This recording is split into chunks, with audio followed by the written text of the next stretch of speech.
Olá, pessoal, tudo bem? Hoje nós vamos para a aula 3.2, né? Nós vamos falar sobre comunicação empresarial, tá? De uma maneira geral, certo? Né? A história da comunicação empresarial, né? Como que é o sistema da comunicação empresarial, juntando aí aos elementos da comunicação, né? Que a gente viu ali na aula 2, tá certo? Então, vamos começar aqui a nossa apresentação.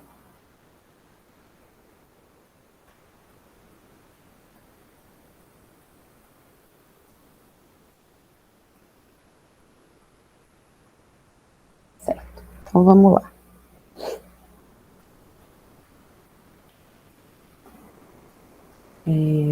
Bom, então, olha só, pessoal. Vamos começar aqui, então, com o conceito de comunicação, tá? Bom, do latim, a comunicação vem, né, do comunicare. O que é comunicar, né? Comunicar, então, é partilhar, dividir, tornar comum, associar, trocar opiniões, tá? E o que é mais interessante é que o objetivo de um texto, de uma mensagem, é a comunicação, ou seja, é essa partilha de mensagens, certo? Então, essa comunicação, ela vai ser estabelecida entre as pessoas, portanto, com a produção, né, de significados, objetivando aí efeitos reais. Mas nós podemos ter aí um problema, que é o quê? A comunicação, pelo fato de ela ser o quê? Abstrata, né? Ela não é algo concreto, tá? Ela tá o quê? Né? Nesse plano aí das ideias, do intelectual, ela vai depender, ela vai ser multifatorial, certo? Ela vai depender de fatores sociais, de fatores culturais e referenciais dos indivíduos, tá? Que é o quê? As nossas emoções. Então, ela não pode ser tomada como processo absoluto e dependente exclusivamente do canal. O que é o canal? É o meio através do qual eu estou falando, tá? Qual que é o meio através do qual eu estou falando aqui?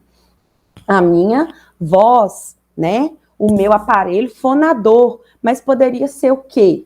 Poderia ser uma tela de celular ou uma tela de computador, tá? O canal vai ser o quê? Um dos elementos da comunicação. A gente viu isso, né, na aula passada, beleza? Bom, então, pelo contrário, nós devemos considerar as condições aí do indivíduo para obter sucesso no nosso processo comunicativo, beleza? Bom, então vamos ver aqui as funções da comunicação. Então, nas organizações, a comunicação ela atende a 4 funções, tá? Nós temos então o controle, a motivação, a expressão emocional e a informação. Beleza? Vamos retomar então, pessoal, os elementos da comunicação, tá? Com alguns adicionais aí, certo? Que nós vamos ver aqui, tá? Então, quem que é o emissor? Aquele que está emitindo a mensagem. O receptor, então, é quem recebe a mensagem. A mensagem é o quê? É a minha informação.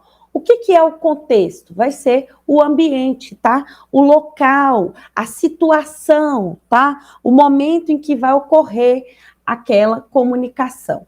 O canal ou o meio da comunicação é por onde se transfere aquela mensagem. O código vai ser a língua ou a linguagem que é utilizada para a transmissão da minha mensagem.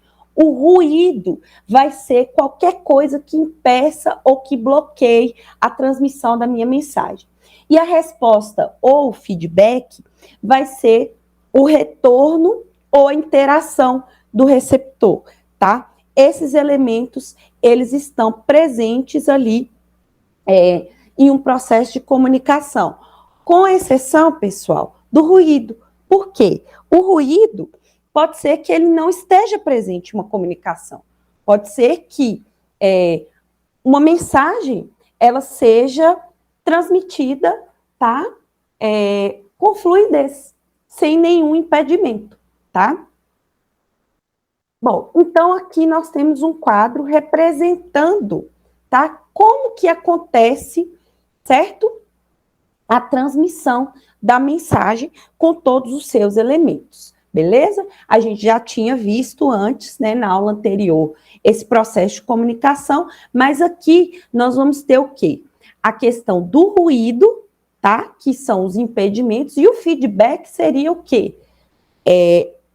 O retorno do receptor para o emissor, tá? Bom, então vamos saber um pouco mais aí com relação ao ruído, tá? Então, o que é um ruído? Como o próprio nome já indica, ruído dá a ideia de quê? De barulho, tá? Mas ruído, gente, não é só um barulho, tá? Por exemplo, quando uma pessoa está falando e aí é muito comum, né? Às vezes no interior, a gente está falando e aí passa um carro de som, tá? Tem um ruído. Ou você está conversando com alguém e tem alguma coisa muito barulhenta, tá? Que está te atrapalhando ali, ou a falar, ou a outra pessoa escutar o que você está dizendo, tá? Na verdade, o ruído, ele pode ser também, olha só, pouca atenção do receptor, né? Às vezes, quem está falando ali está distraído, certo? Erros de codificação. O que seria um erro de codificação? Seria uma espécie de tradução por parte do receptor, tá? Então, o receptor não entendeu direito, tá? Entendeu errado. A voz do emissor muito baixa ou encoberta por uma música, tá? Então, esse termo ruído não é somente a perturbação sonora, tá? Então, aplica-se também a questão da comunicação visual, tá? Então, erro de digitação ou uma mancha na tela, tá? Pode ser um ruído, tá? E outros tipos também de comunicação, certo? Então, o ruído passa a se constituir um dos principais fatores de insucesso em uma comunicação. Logo, deve ser observado e eliminado a fim de que o processo de compreensão e interpretação da mensagem seja eficiente e eficaz, certo? Eficiente tem a ver aí com a produtividade, tá? O processo de executar as coisas.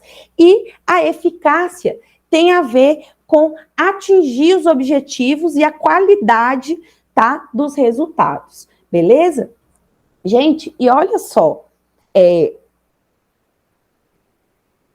essa questão aí do ruído me lembra muito uma frase que é comumente dita, que é assim: eu sou responsável pelo que eu digo e não pelo que você escuta. Muito cuidado, tá? Com isso. Por quê? Isso nos lembra a nossa primeira aula. Lembre-se que nós falamos dos fatores de textualidade. E tem dois deles que falam o seguinte, da aceitabilidade e da intencionalidade. A intencionalidade, ela fala ali do empenho do produtor, né, de texto, no caso aqui, o emissor, tá? Que ele vai construir o quê? Um discurso coerente, um discurso que tenha uma razão interna. É o esforço do emissor para ser o quê? Para ser coerente. O esforço do emissor para transmitir uma mensagem que não tenha ruídos, tá? E a aceitabilidade vai ser o quê? Vai ser o esforço do quê? Do receptor de entender aquela mensagem.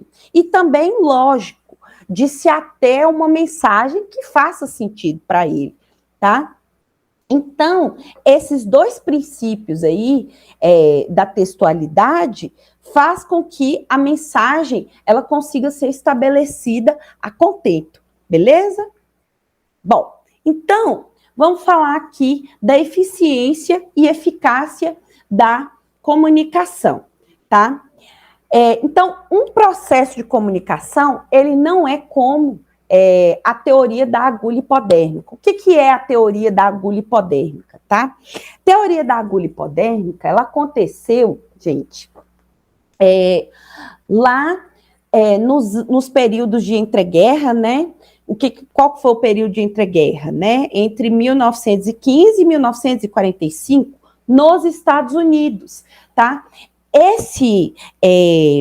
Essa teoria, né, da comunicação tinha o processo comunicativo, né, vai comparar ali a mensagem como uma injeção, tá? Na qual a mensagem ela vai ser disparada por um meio midiático, tá? De uma maneira muito rápida, tá? E vai ser transmitida ali, vai ser aceita e espalhada de uma maneira massiva, tá? E vai ser aceita por todos igualmente, tá? Isso aconteceu nesse período aí, tá? Nos Estados Unidos. Só que essa teoria, ela não foi, né? Com o passar do tempo, ela não foi aceita, né? Ela foi até tida como muito ingênua, porque não levava em conta a subjetividade, ou seja, a individualidade dos receptores, tá? Então, o processo de comunicação, ele não é como essa teoria, tá? Em que o que é colocado na comunicação, né, o que é injetado ali, vai chegar no receptor 100% da informação, né? Pode ser que muito se perca entre o que foi dito e o que vai ser recebido, tá? Então, são muitas as variáveis, tá? Até que uma mensagem chegue ao receptor. Gente, nós estamos vivendo, infelizmente, isso, né? As fake news são uma prova disso, tá? Então, a condição de recepção, né? O assunto em questão, a fim de que elabore os sentidos da mensagem recebida. Então, dessa forma, o que nós podemos entender? Que, de acordo com as condições do indivíduo, os meios em que ocorre o processo comunicacional, a mensagem, ela pode chegar com diferentes interpretações, certo? Trazendo transtornos para os seus interlocutores, como desentendimentos, inimizades, falta de compreensão e descaso.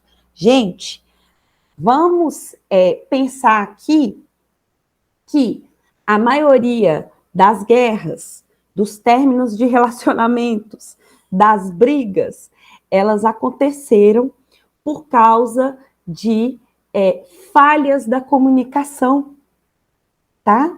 Isso diz muito, esses ruídos, tá? Existe aí um abismo entre o que o receptor diz e o que chega, tá?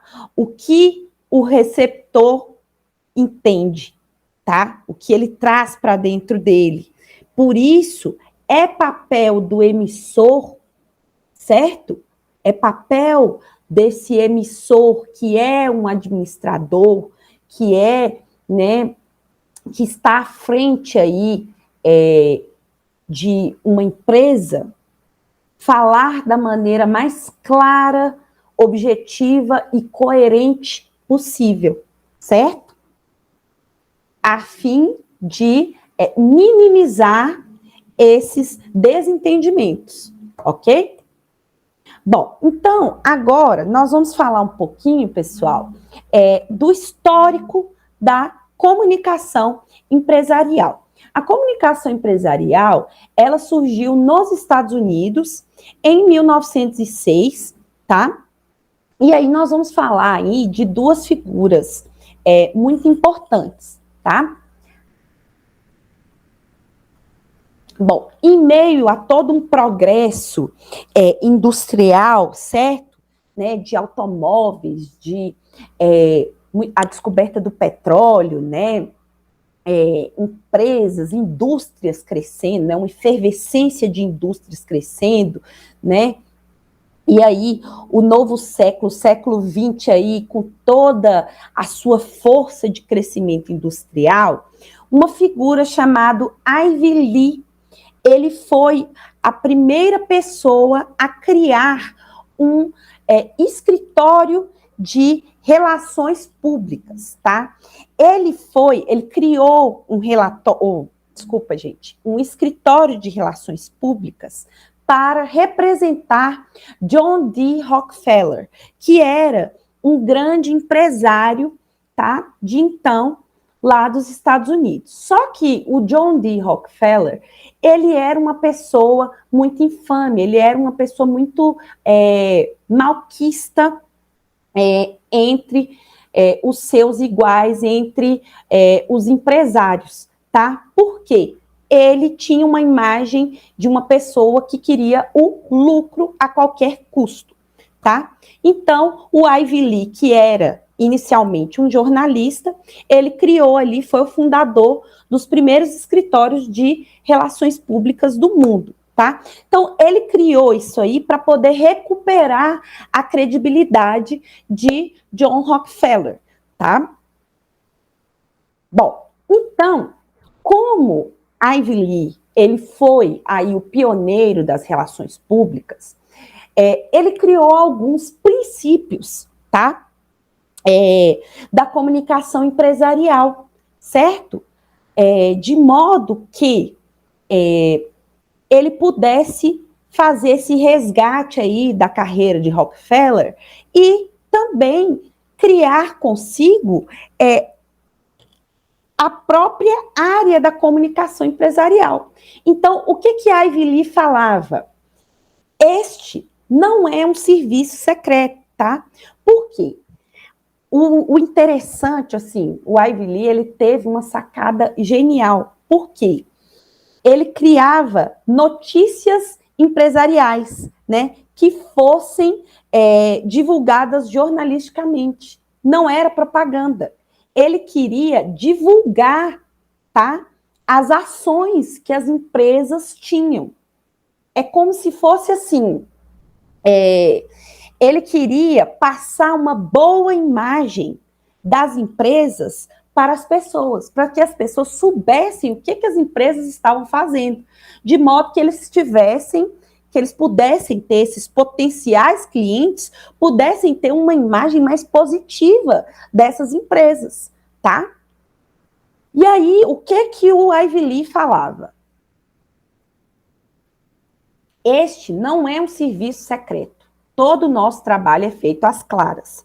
Nosso objetivo é divulgar as notícias. Isto não é uma agência de publicidade. Se acharem que o nosso assunto ficaria melhor como um anúncio, não o usem.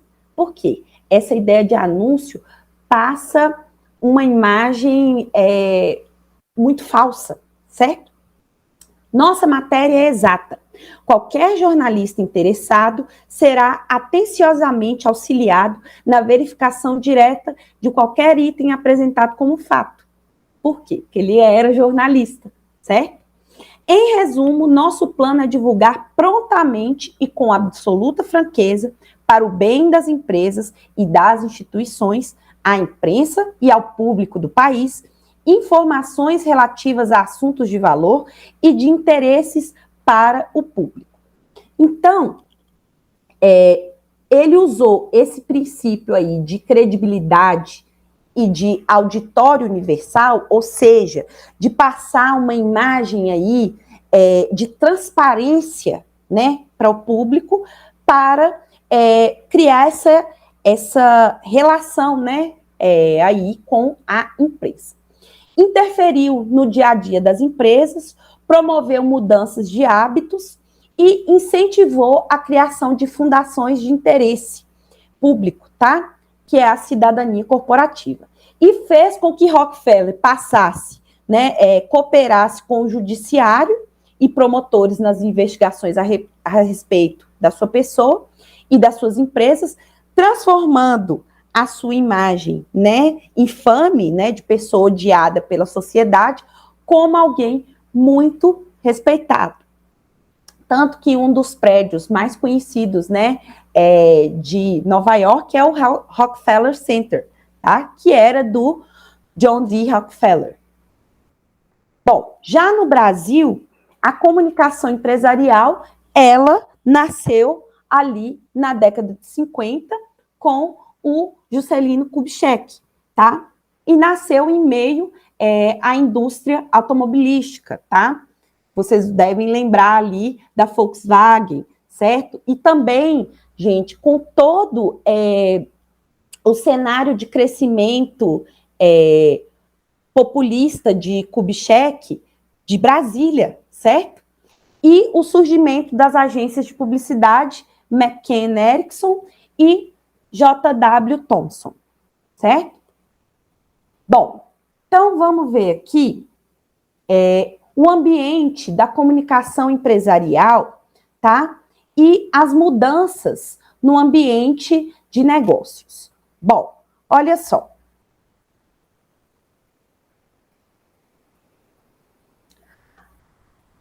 Bom, as atitudes públicas em relação às empresas e reflexos, né, na cultura popular.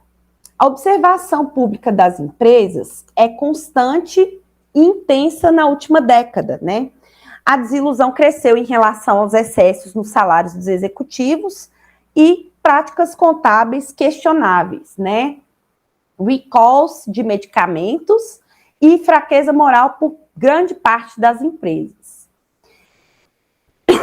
Qual que é aí, então, o ambiente da comunicação empresarial? Nós temos, então, vários efeitos da globalização, porque isso aproxima muito mais, né? Isso diminui as distâncias entre as empresas, né? Então, nós temos aí o que é chamado de aldeia global. A tecnologia, então, ela fortaleceu os canais de comunicação em todo o globo, apagando as fronteiras nacionais para produzir o que o filósofo canadense Marshall McLuhan previu, que é a criação de um mundo tão interligado por conhecimento compartilhado que passará a ser chamado, então, de aldeia global, que é uma tendência forte a partir da década de 90. E isso, gente, a gente vê que só vai sendo fortalecido, né? Então, das 100 principais economias do mundo, 51 são empresas multinacionais e as 49 restantes são países, né? Dados aí de 2002.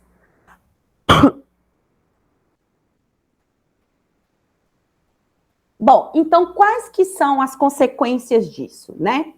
A busca de laços culturais nas culturas organizacionais, o público busca empresas responsáveis pelo ambiente e pela vida humana, a desintegração de fronteiras nacionais, ocasionando oportunidades para fusões e criação de multinacionais, e aí o contraponto aos que discordam do poder das grandes empresas, o que gerou o ativismo anti-empresarial, em que aparece movimento de antimarcas e antiglobalização, né?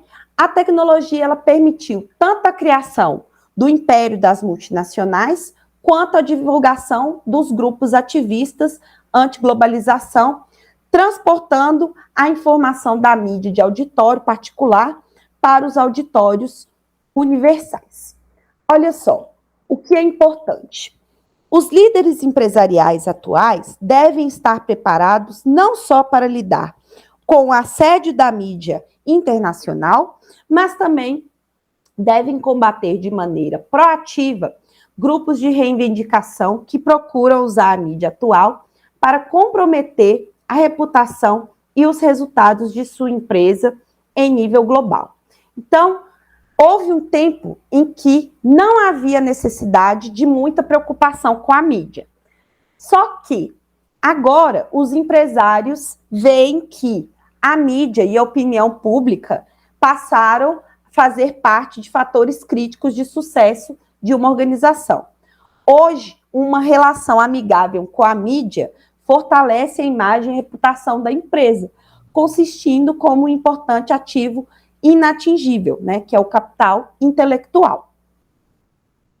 Bom,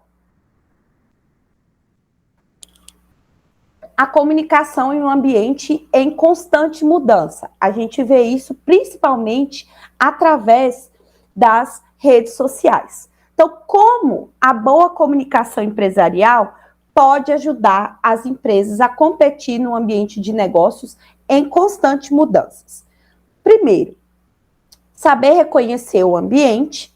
Segundo, adaptar-se ao ambiente sem abrir mão dos princípios.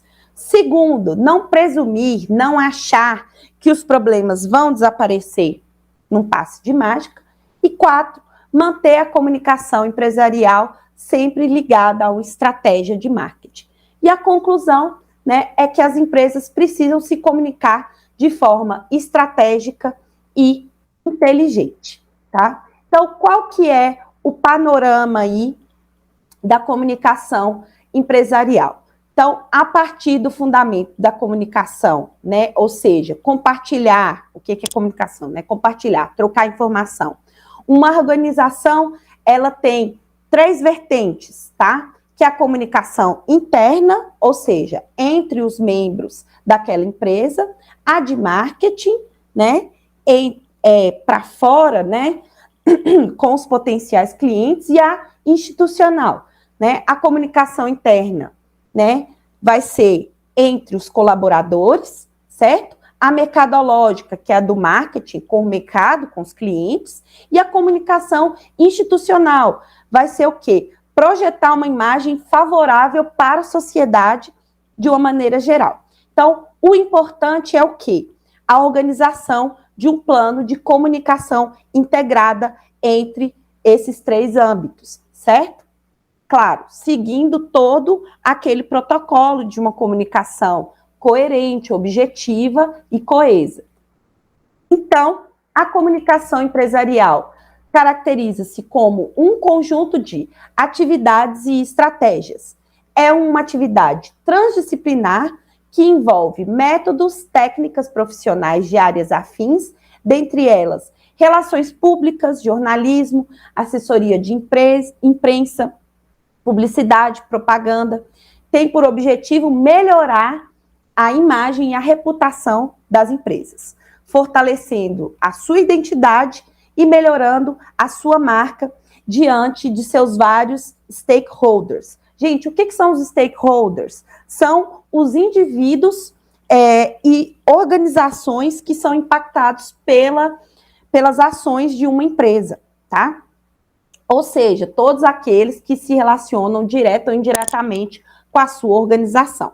Então, é a relação da empresa com seu público interno e externo para a difusão de informações sobre as suas atuações, resultados, missão, objetivos, processos, normas, procedimentos, instruções e serviços, tá? Então, por que a comunicação empresarial ela é tão importante? Porque é por meio dela que os gestores e os empresários vão exercer as funções de planejamento, organização, liderança, controle das ações e operações envolvidas. Vão influenciar os clientes externos e os internos, desculpe. Um bom planejamento estratégico vai surtir os efeitos desejados somente se houver um bom nível de comunicação, tanto dentro quanto fora das organizações. O fato é que sem uma boa comunicação, todas as ações das empresas podem estar comprometidas. Então, como que ela é elaborada? É importante, então, ressaltar que o adequado sistema da comunicação interna e externa contribui para a eficácia da empresa, certo? Então, antes de se comunicar, pense, como eu havia falado com vocês, é sempre preciso um planejamento, tá? Desculpe. No objetivo, no destinatário, ou seja, qual que é o meu público, tá? Da minha mensagem, a função, as características desse meu público, tá? Que vão determinar a escolha do meu veículo, através de qual meio eu vou transmitir a minha mensagem. Nos recursos, né, nos necessários e nos disponíveis, e na reputação da minha empresa. Então, vai ser necessário também verificar se a comunicação tem o propósito apenas de informar, de persuadir ou de entreter, ou tudo isso ao mesmo tempo. Então, o que a empresa ou eu ganho com isso? Redução dos gaps na comunicação. O que seriam os gaps, gente? Seriam exatamente esses abismos, porque gap significa falha, tá? Em inglês. Então, seriam essas falhas da comunicação entre o emissor e o receptor. Então, eu vou reduzir o meu ruído de comunicação, certo? Eu ganho também respeito e consideração do meu público-alvo e eu consigo influenciar o meu stakeholder naquilo que eu e a minha empresa queremos. Eu tenho vantagem competitiva, que é o quê? O conjunto de características que permite a empresa diferenciar-se por entregar mais valor aos meus clientes em comparação aos concorrentes sob o ponto de vista dos clientes. Melhoro a imagem, a identidade e a reputação da empresa e a valorização da marca. Certo? Bom, pessoal, então, aqui foi um pouco do que é a comunicação empresarial, certo? Vamos só parar aqui a apresentação. Beleza. Bom, então, essa foi aqui a nossa apresentação sobre comunicação empresarial, beleza?